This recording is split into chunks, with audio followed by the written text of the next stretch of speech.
My name is Beatrice Parwatikar, and I live in Shoreham, Vermont.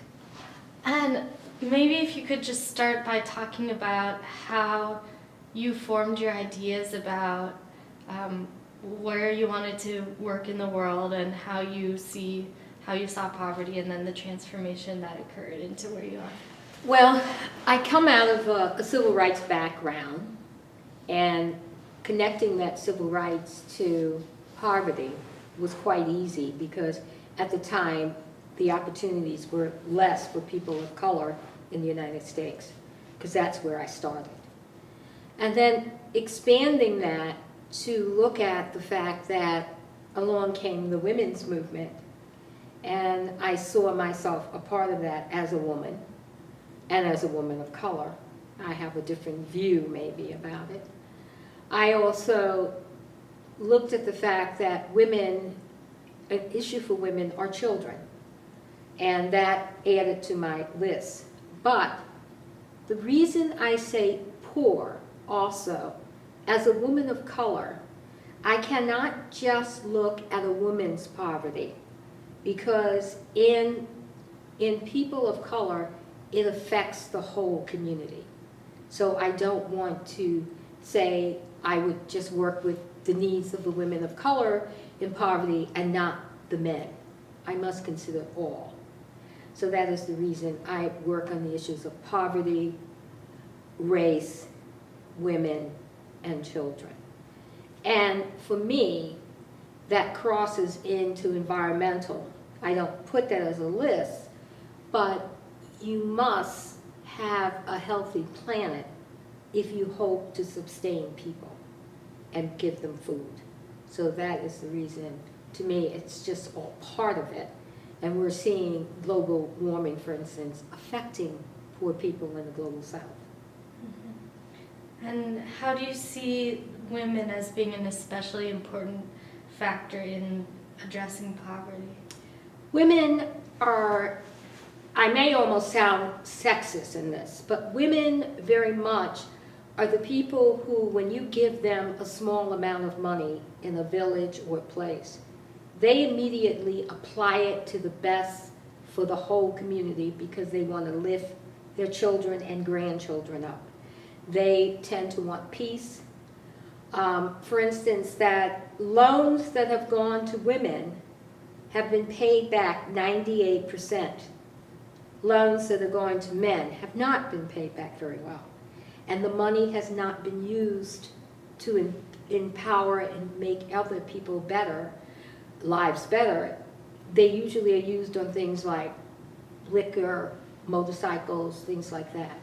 So now, for instance, the U.S. aid gives 98% of their loans to just women, because this is a proven factor that women enhance their community with their loans. And in terms of support, other than financially, do people go in and work with women? I'm just wondering whether the women can use this money effectively, or whether there might be the man trying to take it from them, or someone else trying to take it, or the government not really providing. Well, usually on the small areas like this, money is given and they work in a group. So what happens is you have kind of like a loan group, and these women meet together and they're supporting each other through the person's loan. So that way it is not put in the hands where it can be taken by the men. And the loan will be required to be used exactly as said. And the women will do that. And usually, I actually saw this in Tanzania where women got $100 US dollars. And one woman, they required that when they took this loan, they also found it wasn't just for them, but they had to in some way use other workers in the community. And these women with these $100 loans would put everyone to work. Wow. Can you talk a little bit more about your other personal experiences and how those might have formed your opinions? Well, I think some of them have informed my opinions. was, as I said, part of the women's movement, the traditional women's movement, and decided that it was not wide enough for me. I could not just be a person pointing my finger at men, particularly men of color. Also, I found that the traditional women's movement tended to favor educated women, women at a higher level. So there was a group formed later of women of color, and I joined that group because, as I said, we have to be there in interest to open the glass ceiling. We have to bust the glass ceiling, but we also need to worry about the waitress who's serving. And that is the kind of thing that makes for me. Watching how sometimes people who are in social justice are not aware of how they treat the person who's maybe serving them the lunch. And that's being respectful. Remembering to learn respect. Recently, I've taken up a new motto. My motto is humility, compassion, and forgiveness. Nice. So how do you reconcile being able to address all of your foci with poverty and women and children and the environment? And I don't remember what your last one was. Women, children, poverty, Yeah. and racism. And racism. How are you able to encompass all of those things, or do you think there are ways in which different groups might focus and then it works together? Very few things are straight in social justice. There's very few things it's just this. You can narrow in on one thing, but if you're really looking at a problem, you're going to have to look at it over a range. And one of the things I am working on is Jubilee, which is working on international debt issues, things like people, what we call tax sanctions and stuff of this side, people leaving. But I also feel as if I have never, ever worked on anything that was, you go in and you work on one thing and you cannot, like if you were going to work in a village on the issue of, just say, environment, you couldn't just go in and discuss environment. You would have to discuss the poverty, the problems that are in that village. So if you ever think that you're going to be able to work on something straight, it isn't that way. I think a good way to tell you is that when botanists and stuff go into a new area to learn the field, they take an environmentalist, they take a botanist, they take many other people who specialize in fields, and everybody works on their field within that area, because you will not get a true picture of the area unless you have all those specialties there. It's the same thing when you're dealing with humanity. Do you have any examples of times in which you've been involved in something where they didn't do that and you saw the effects, or a time when they did and you saw how successful it was? I remember we were planning something and we did not include the community. And when it ended, I realized that it was not at all addressing the community. It did not represent the community. We were working on something and we were not listening to people. We were going ahead, and it was a welfare conference. And it was supposed to be welfare women were involved, but we just wind up planning it on our own levels and not listening to the women themselves. So in the long run, the women felt like the meeting wasn't theirs at all. It was a place for educated women to come and present papers. And in the sense, it was. And it wasn't a balance of work or things of that sort. So that was a bad outcome, I will say that. When I went to Tanzania, and I was the guest of the Catholic Women of Tanzania, I only had two things that I knew when I left this country, United States, was one, the flight I was leaving on and the flights I was going to get, and two, the day I was leaving and the flights. The whole other part was planned by them. I learned immensely by just having to be in their world and travel and do all the things over the country that they did. I would never have experienced that. It was an interesting thing because I came back, and that very week that I arrived home, the New York Times had this big spread, go to Tanzania. It was a $5,000 a week trip. It was fabulous. I was reading it and I was going, I never saw any of that. You know, and I was in Tanzania. But I'm sure they would never see what I saw. So it's being able to, I came, they had idea of who I was and what I could do, and they used me to their best advantage, and I learned a lot. Yeah.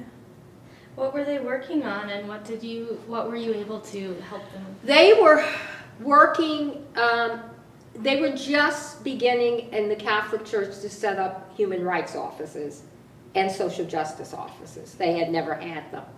I had worked in one of the most successful human rights offices in the Catholic Church in the United States. And I advised bishops. They asked me to meet with the bishops. I had no idea I was going to meet with bishops. I then asked me, they would take me someplace and I would give talks. I wind up giving 2 and 3 talks a day. I didn't know that was going to happen. And I would be in one place and I would go another place and another place. But just advising women on how they, and encouraging them. Because a lot of times they were made to feel that they were less. And like I said to them, you are poor. Don't let anyone tell you you're poor because you don't work hard. You're poor because you don't get the right pay. If you were getting the right pay, you'd be rich. You know, I met a woman there who had invented all these things that was being used by the people. And I said, my God, in the United States, you'd be a millionaire. You know, but you're here. And it was helping her community. But that's the difference. It was the person I traveled with eventually was part of the treasury in Tanzania. So I was with people from every level. I mean, I went to a woman who ran a lime business that she did it by hand. I had never seen work done like this by hand. So that is the whole thing. I learned a lot. They learned from me how to do things, how to set up things, and also they felt as if they learned. One of the things they told me they learned from me, which was funny, wasn't teaching that. Sometimes you're teaching and you don't know. They said to me, we noticed that every woman's the same to you. I said, what do you mean by that?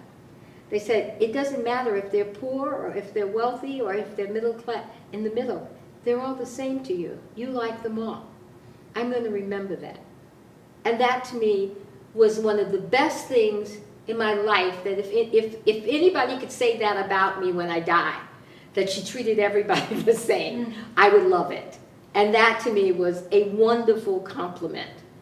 And I came back and I wrote an extensive thing about it, and it was a really good trip for me, for the people there. They felt they got benefits, and for dipping into culture, I danced 10 blocks through Dar es Salaam in the street. Not everybody gets to do that. Yeah. With 100 African women. So it sounds like there are a lot of benefits and good things that have come from travels you've done, but I know that you also find local community and working within your own area to be very important. So how do you manage to do both? Well, I have worked, and I still work with the Coalition for the Farm Workers, but I have also done things for neighbors and friends. I had one of the people in my town's daughter was very sick. I did exactly what she needed, and someone said to me, I learned a lesson from that. You didn't go take her a pie. You didn't go take her a casserole. You found out what she needed. And what she needed was she needed someone to help her pot plants because she had a nursery. And I sat there and potted plants in the dirt. She showed me what to do, and I did it. And that's what she needed, because she had to make an income. So you do what is needed. Somebody might need a ride. I do simple things like that. I mean, somebody does need food sometime. I have even in my town helped do the meals for when we have a town meal. I'll do those type of things. So I learned to do all those things. I also remember to advocate on a national level and things of this sort, the things that are important, because immigration is important. I am really focusing on immigration because I think that would help the people in the long run that are in the farm workers' problems if immigration would pass. And I need to focus on that, and I do focus on it.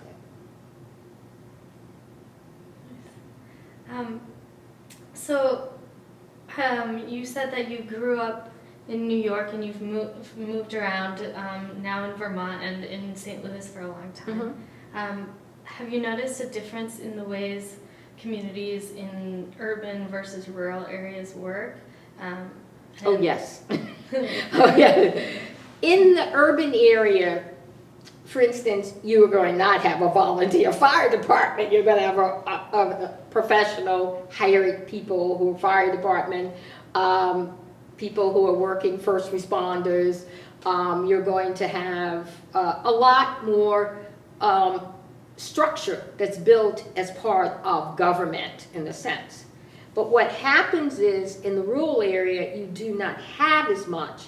And a lot of times it is relying on the volunteers, the neighbors, the people who will do this. There is a step back in time sometime when you move into a rural area of Vermont and realize that you have to be a part of that community and help out, as opposed to, it's not my problem in the city. You can, there's someone who'll come, there's people who deliver food, there's all of these things that you have that you don't have as easily access. I have noticed that. The other thing is people know a lot more about your business in rural areas than they do in urban areas. No, that's very true. Yeah. And kind of on a similar note, how have you seen difference in the ways government programs helping poverty might work versus communities started just locally homegrown programs? I think local homegrown programs are good, and I think they should be helped and assist. But there are times with larger things you have to have larger government programs. If you're trying to improve schools or make something of that tradition, you need help from a larger source. For instance, Annie Casey Fund did some research and found out that young men that are in prison, a great portion of them, over 98, maybe 95 to 98%, did not do well in reading on the third grade reading test, national test. That is something that could be implemented where we would require reading programs for those students who did poorly. That would be an extreme change in the country, because you're paying $35,000 to $45,000 to keep that person in prison. If we could have maybe spent $5,000 down here, you would have made a difference. The problem would be in a rural area or a community area or a community school, they may not have $5,000 for that special instruction. But as a larger government, it would be sensible for us to do that. Mm-hmm. And could you talk a little bit about your work in the various programs you've been involved in that are related to government, and how you work with the U.S. government and other governments, but also try to keep your own values and agenda? I have learned, I think being a Catholic, this helps you learn that when you go into a wider community, for instance, we will not work on abortion issues or birth control issues. But I can work on water issues, housing issues, other issues. What I can't work on, I don't work on. And I will work even with the government as far as I go on things that I feel are within my realm. And I will be supportive and learn. I've learned over the years, don't burn your bridge, because I was a bridge burner. And when I used to burn my bridges, I had no way to go back. So I have learned that if I can't work on this, I will bow out in a way graceful enough that I can go back. But some of the programs, is particularly Jubilee, is a program you have to work, USA, you have to work with governments, you have to work with the Treasury, you have to work with you want to be able to have insight into G8 meetings that happen in the world. Well, you have to work with the presidential office, you have to work with IMF, you have to work with the World Bank, you have to work with Congress then, particularly the Senator Banking Committee. So, and also we're trying to get a law passed so in the government, and we have 2 sponsors and we're working with them. And so you're always doing this type of work. I was in a meeting a few months ago, 1st of November, where I was in the Capitol, and we had a reception, and for the aides, educational, and so it was the aides of congressmen, the Treasury Department, and the State Department people came, and you're speaking. So you have to be able to work with them. There are people who believe you never work with governments, you never do anything, but I learned a long time ago, if you're not at the table when the table is set and the food is served out, it's going to be over. So you need to be there when they're making the plans. And the one thing that I always try to remember when I'm at a table or in a community, I'm always trying to remember to bring the voice of the voiceless, those who are poor without voices, because you can imagine at any table where they're making plans, they're not inviting the poor in to help make plans. So you need to be there and remember, but that's why you're there. That, not, I remember inside, that's why I'm there. Great. And I think to wrap things up, if you have any big lessons you've learned in the work that you've done, or kind of recommendations for people who might be going into the same kind of work and wanting to create change and help with poverty, where would you think is the most important place for people to focus? I think you have to look at 2 things. What is your charism and what is your talent? And I think that's where you go to work. And you also have to look at, don't think you're taking on the whole huge issue. You take a part of the issue, the part that you can work with, and accept that's what you can do. When I was raising children, I couldn't do as much as I used to do. I did things like made meals for the poor, did small things until they were large enough for me to go back in and start doing things larger. So never think that you have to do the whole thing. And that's what makes people say, oh, I can't do that. I can't do that. We're all not Mother Teresa. We can't all give up our lives, but we can maybe give a small part, and that's what we do. Thank you so much. You're welcome.